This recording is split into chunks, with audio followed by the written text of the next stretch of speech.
there and welcome. My name is Carlos Berlitz, and in this video we are going to talk about how to keep your motivation up and your hobby flowing. So let's get to it. Some of the stuff that we are going to talk about today, they can be useful in some other areas from your life, like your daily job or your house chores and so many others. But bear in mind that I had hobbies in mind when I was thinking about them. So they're more specific for that, even though they can be more generally applicable. One of the first things that I am going to say to you if you are trying to start in a hobby is to organize your area. Like having a specific place where you are going to do your hobby. It doesn't need to be a big one, but as far as you do not have to take everything from your hobby that is put away, put it in a table or something, then do your hobby, and then after you finish with this project of the time that you have available, you have to put it away again or store and all of that. You will feel more motivated to continue in the hobby because if you have only 30 minutes for dedicate to your hobby and you have to take everything up, organize, and afterwards put it away again, you will have only 15-20 minutes to your hobby. Like, it will diminish a lot the quality of the time that you have to dedicate to your hobby, and this will hit your motivation as well. As I mentioned before in my video about why you should have a hobby, if you have not watched it, the link is up here. You have a social aspect of the hobby. And so you should pay attention to that as well and try to motivate your friends or your family to get inside the hobby as well. Do not pressure them. You can't force them to like something just because you like it, but try to share how your passion of the hobby have benefited you, and then perhaps they will also try it and they will enjoy the hobby with you and also motivate you as well. It's like going to the gym. If somebody's going to the gym with you, it's always easier to continue going every day.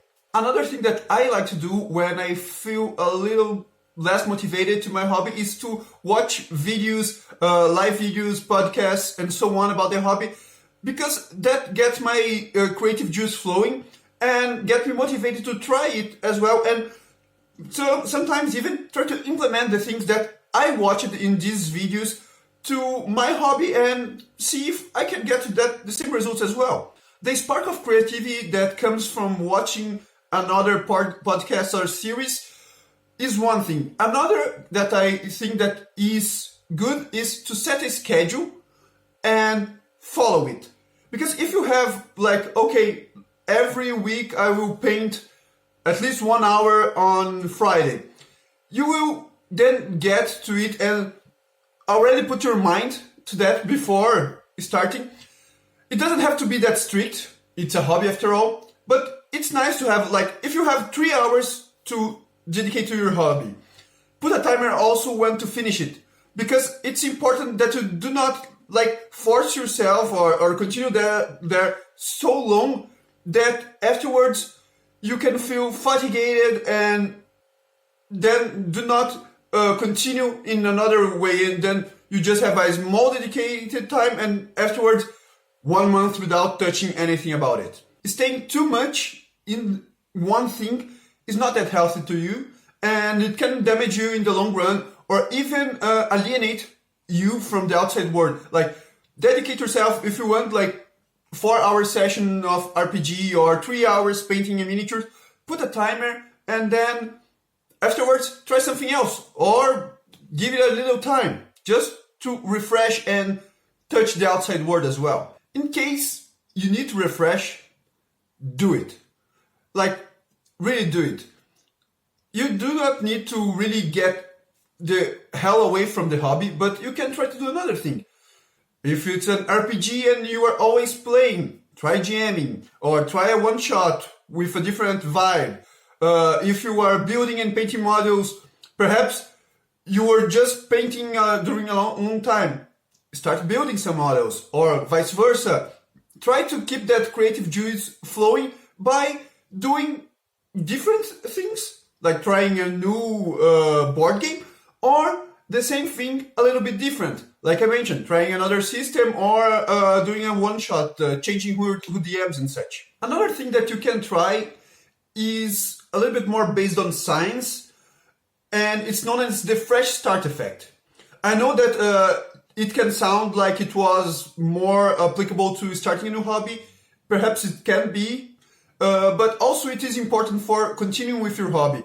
It is something that was described by a team from the Wharton School in Pennsylvania, and it's basically that you have some landmark in time that you choose, and after this landmark, sometimes it's a week, it's a month, it's a new year, but the important thing is that you can decide, like you can say next Thursday or something like that.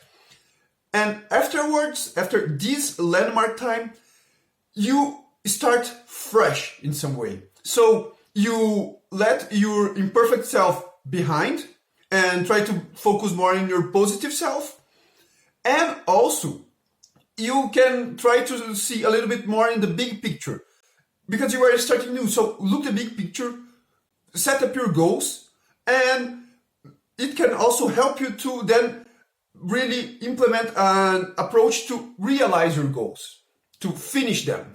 For creative hobbies, one of the most important things is that your motivation has to be intrinsic. Extrinsic motivation, I mean motivation from outside. If I do that, then I will receive a reward from outside. This can be important for more mechanical and laborious jobs and actions, because a study that was conducted in Princeton and the University of Toulouse and the MIT, they found out that for creative ones, intrinsic motivation, the motivation from within, they help you to finish the job, while the extrinsic can even degrade your performance and difficult even more for you to finish it. In order to continue to have your creative juice flowing, there is also something called as the flow, which is much more popular known as being in the zone. The flow is a term that was used in plenty of published works by a psychologist named Mihaly Csikszentmihalyi. I guess that you pronounce it like that. You can look at the description where I will put the link of all the research that I cited here. And you can search more about it if you want. And it talks about how to get you still motivated. It says that to get in this flow, it is a very moment-to-moment activity. And it has to come from inside. It's a personal and creative based. But one of the things that you can do to help achieving it is setting a challenge proportional to your level of skill and setting up goals that can be unambiguously measured. So goals that you can measure and really that they can be defined easily and without doubt. These are two of the key parameters to getting the flow, but they're not the only ones. And as I mentioned, go check out, if you are interested, go check out the other published works about him, and then you can get a deeper understanding of that. On this note, monitor the progress that you are making and celebrate it. There is a researcher named Teresa Amabil, and she is a researcher from Harvard, and she found that nothing motivates us more than progress. So measure your progress, and as I mentioned, celebrate it and be happy about it. But just don't set any goals. According to her study, one of the best approaches is to set up SMART goals, where in this specific context, SMART is an acronym for specific, measurable, attainable, relevant, and time-bound, so that it englobes well that part that I mentioned earlier about unambiguously measured goals. Set up your SMART goals, and when you achieve them, celebrate it, and that will keep your hobby flowing and keep you motivated to continue on this journey. I know that sometimes we can get tired of our hobby. That happens to me too, but I hope that the tips and the scientific data that I provided for you on this video can help you to continue on this journey, learning and progressing, and I hope also that you like the video. If you like the video, make sure to really like it, comment, share, subscribe. You know how internet works, and I really appreciate that you are giving me some part of your time. And until the next one, see ya!